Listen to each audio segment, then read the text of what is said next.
Like the show? What? Oh yeah. What's your wife think about it? She she thinks it's funny. She's like, you guys have a good thing going. No, but I like a few friends who follow Sensory Tribe at a concert. They were like, hey man, I love everything you're doing. I was like, that thing you're doing with that guy, the podcast, whatever, keep doing that. I was like, okay, we will. That one guy. He has a name. I was like, Sal, Chava, he's a local celebrity, man. What are you talking about? All right, so welcome to what? Los BenchWarmers. Los BenchWarmers. Los BenchWarmers. Before we did this, we actually were like, because of our last episode, here's Mr. NBA here. So, LeBron, I'm coming for you. So who do you think got the better hoops? Man, comment below. Let us know. It's kind of cold this morning, so, don't judge me. All right, enough basketball. What's up, Sal? How you doing, man? Good, and you? Good morning. Cheers. Cheers. Iced coffee again? No, now warm coffee. Warm coffee. See, that's the cool thing about this thing. So you can put anything down. Keeps it cold or keeps it warm. Magical. Kids temperature, It's the right, just the right, me. Did you see the UFC fight last night? I did not. Don't tell me. No. Because I was watching old UFC last night. Yeah. Because I saw it on Buffalo Wild Wings when I went to Las Cazuelas. Oh, okay. Local business, support your local business. And my wife was like, why don't we leave the kids in the car and just go inside Buffalo Wild Wings and watch? We're like, only in dreams, only in dreams. But when we got home, I have ESPN, so I can watch old UFCs for free. So I try not to, sometimes it pops on Instagram who won and this and that, but I don't want to know. Because I'm caught up to like UFC 187, which was like 4 months ago. They're not going to put that pay-per-view like for free like now. This is going to wait. No, they're going to wait like a year. No, it's not a year. It's 2 months now. Oh yeah? Yeah. After 2 months, they show it. Okay. So you're going to wait for 2 months. I'm sorry. Turn everything off. I'm not following that much anymore. So. Okay. Yeah. So I don't want to know. I'm sorry. I don't like spoilers there. So I'm putting a stop to this conversation about UFC. It's expensive, but I watch the highlights on YouTube on my phone. Yeah. I'm like, ooh, Yeah, those are, and always the highlights are more impressive because you don't have to watch the 15 minutes to see the punches. But I like the following the thing. Yeah, me too. I've been a fan since I was 14 when it first came out. Yeah. They're celebrating 30 years. Yeah. And when it first came out in Peru, 1993, I think, is the first UFC came out, and it was the Brazilian guy. Yeah. Royce. They say Royce Gracie. And dude, we were obsessed with that. We couldn't believe, like, we've seen a lot of Muay Thai and boxing and how that skinny little guy, well, we thought he wasn't skinny, or he was just a lot smaller than the other guys. 400 pound guys or 200 pound guys, and he's like 160.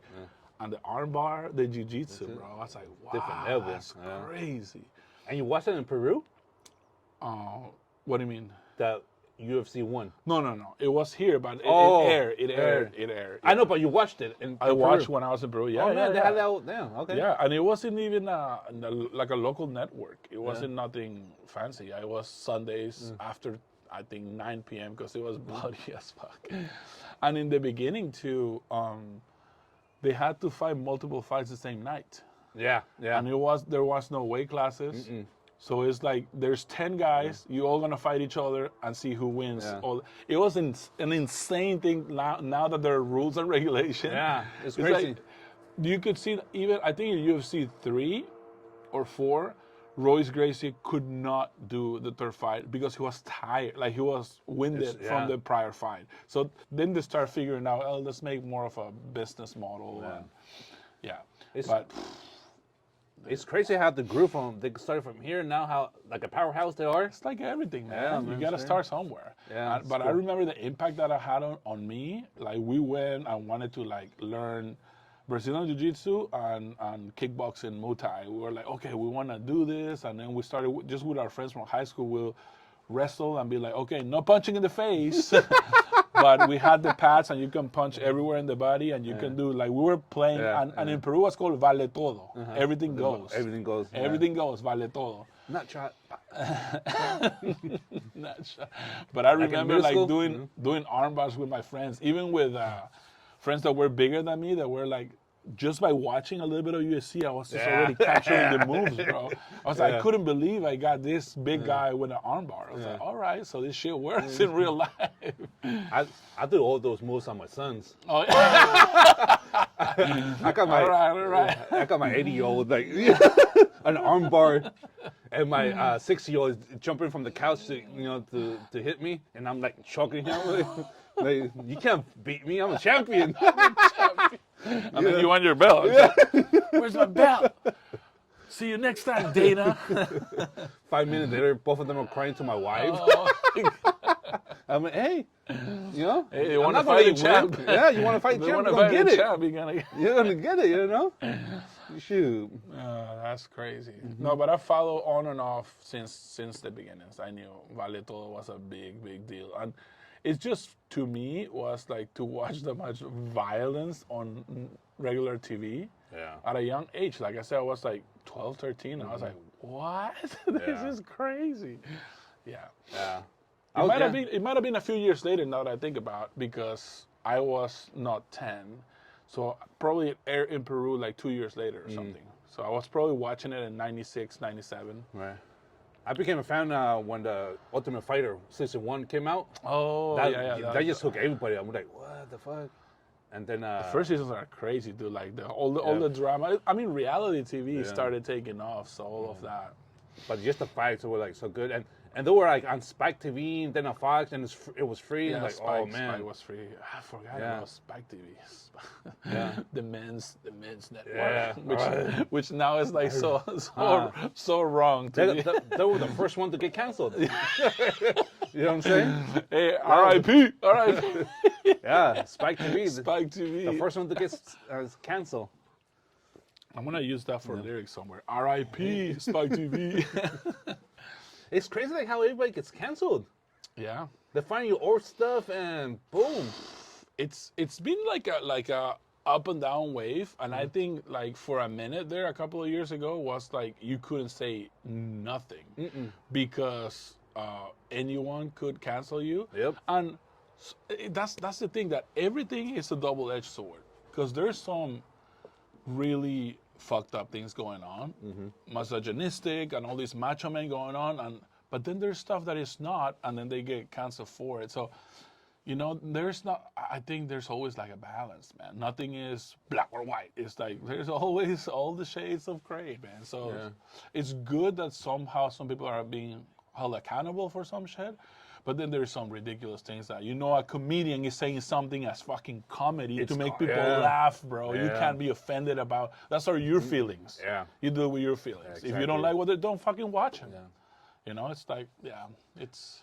Like the whole thing with BudLight, it's just ridiculous. What? Oh, yeah, I heard. Okay, tell me more. Tell me, please. So BudLight, school me about that. So BudLight came out with a commercial with the actress was a trans. She's a she. She's trans though, and all, I think it's pretty much all white people, but all like rednecks, or they were mad about it because BudLight is American. And there's no trans in America. So come on. So man, they started. She goes, "We're not gonna buy BudLight no more," and everything, right? And then BudLight came out with another commercial with an eagle, with a horse, with cowboys, making it American. But they got mad because no, you're trying to come back to us because they're losing billions. They lost billions of dollars. Really? People are not buying BudLight no more. That's crazy. But I was like, I understand the brand of BudLight. It's cowboy, it's American, todo eso. But I don't see the problem with having. It's because you're you know what I'm saying? Like we're probably I was talking to my wife about this. Like, I don't know. Like, I'm still a fucking rough rock. I'm saying fucking a lot. Rough rock in the making, 100%. But sometimes I'm surprised of how woke I am for how I was brought up. Right. Yeah. Right. Because I think we're leaning into like some people, depending on their brain, it's like, some of these changes are correct. They're good.